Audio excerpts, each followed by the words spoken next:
Alrighty, so on today's video, we're actually going to be adding some coilovers to my 2013 Buick Verano.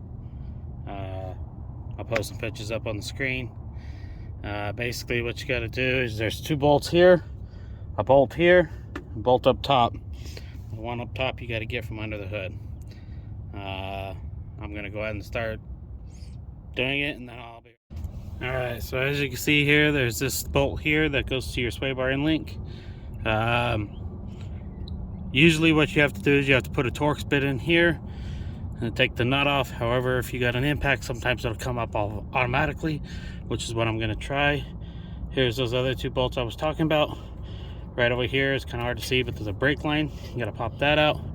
And like I said, there's one bolt up top. So I'm going to go ahead and do that, and it's going to be a time lapse.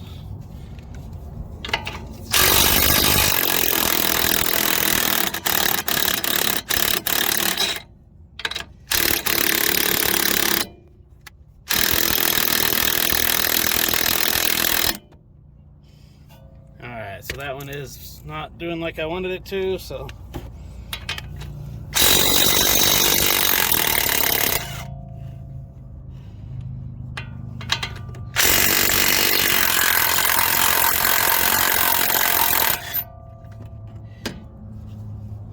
I don't know if y'all saw that, but I did have a bolt take off on me.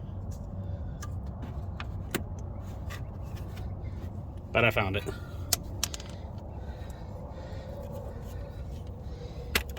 And mine is spinning, so I'm going to get me the torque bit real quick.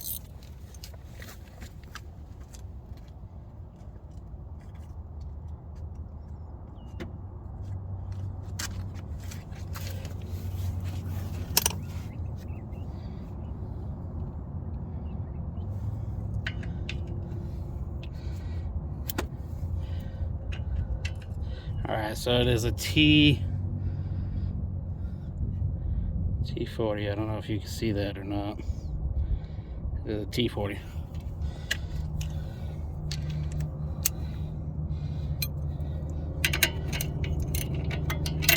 And the socket is an 18, just so you know.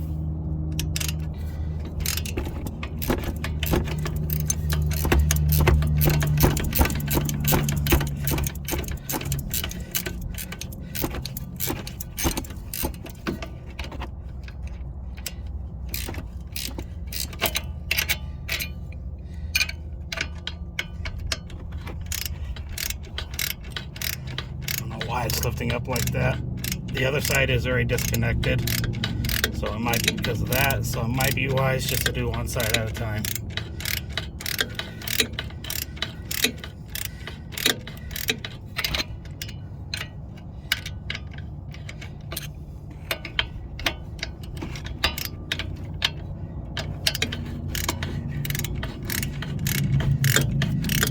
And the new kit comes with new sway bar end links that are adjustable, so you don't even need the old ones. However, I am going to keep them because I don't know for sure if I'm going to keep this on this car or not.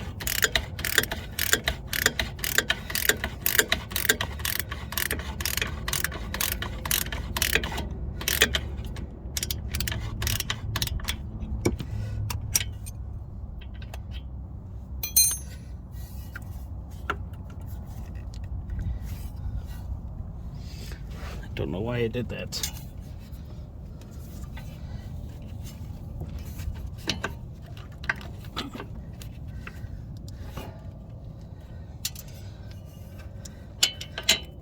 Alright, well, we're gonna have to get that up.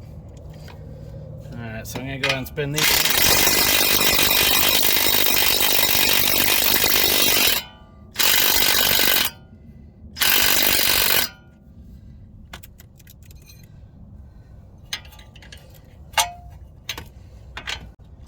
So now that I get this off, this one did spin like I said. I gotta get these two bolts out, get the bolt off top. I do have the brake line disconnected. And there is that bolt on top. That bolt on top sometimes spins also. This car happens to be an Arizona car now, but it did go through part of its life up in, I think it was Chicago. So it does have some surface stress on things. But we're gonna go from there. And let's get these bolts out.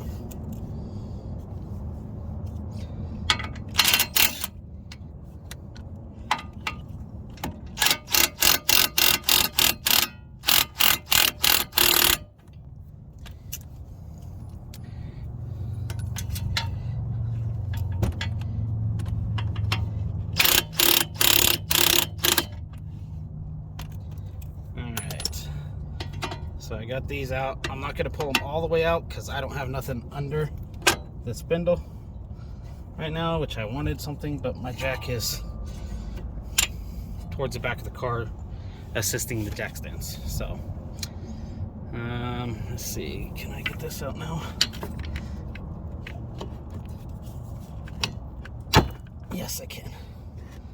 That was under some tension, I don't know why.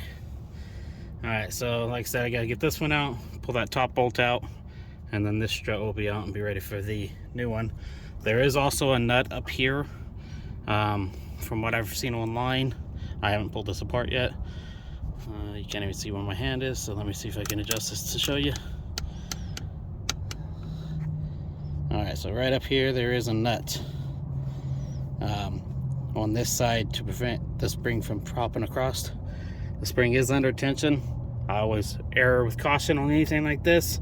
So I'm going to see if I can pull the entire strut out and then take the spring apart. I will get a spring compressor to do that if need be. Alright? Alright, once again, this is that bolt that you need to take off. It does have the torque spin in front. I believe this one is a 45. Once you pull this bolt, that strut will drop.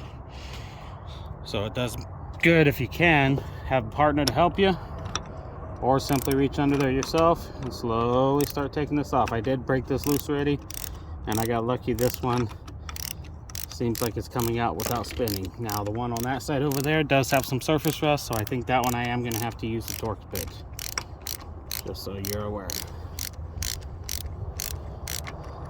Alright, we're almost done with that. Let me see if I can get it the rest of the way by hand. Now this plate and the actual mount on top of the strut will be reused in this kit. Sorry about the bumps. Alright, so a little bit of time's passed, but I want to let somebody know about this just in case they run into it. There's actually an adjuster that goes on top of this, which is right here. Basically, inside there is threads. So you kind of lift up. Whoa, sorry about that. You kind of lift up on this black piece, and then this bottom silver piece spins out and actually unspins it from in there. And this is how you adjust the dampering and stuff like that on these Godspeed coilovers. So I just figured I'd let somebody know about that in case they run into that.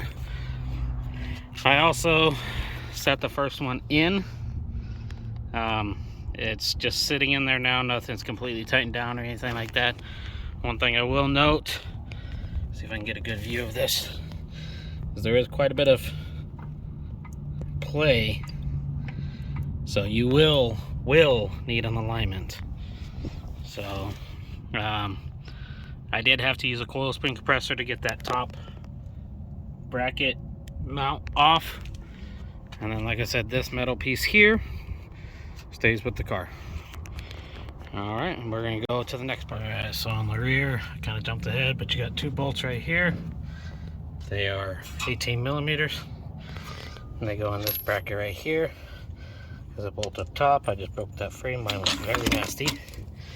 You reuse this piece. As far as the spring, the God springs come with these rubber isolators. They will not fit for the factory ones. And I got the perch down there. I don't know fully exactly how this back's going to go together, but that's what I'm working on right now. Bottom of the shock's got one bolt right here. It's a 13/16, and it's a pretty good sized bolt. So I'm going to get the other shocks made up, and I'll show you the other side. Alright, so I went ahead and finished everything up. I'll post some pictures of the before, and I know I can go lower, but right now the front is actually lower than the back. So, or front is higher than the back, I meant. Sorry about that. So I will be working on that, trying to get them even. because I want it to look good, not braked. So there's yet another view. Front doesn't necessarily look that low, but it still works for what I wanted. It is definitely lower. Like I said, I'll do some before and after pictures so you can see exactly how much each corner lowered. Alright, well, sorry it wasn't much of an install video.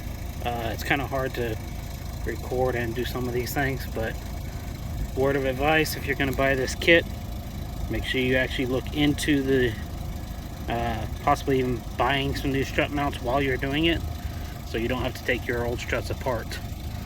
I think it would be worth that extra 40-50 bucks, whatever you can get them for. So this is the first video on my Buick Verano. There will be plenty more to come. As of right now, it is stock. It is a 13 Buick Verano turbo with a 6-speed manual transmission. I will try to get a driving video, maybe with my GoPro or something, and we'll go from there. Alrighty, I'll leave links to the part numbers and stuff down below, and we'll go from there. Thanks.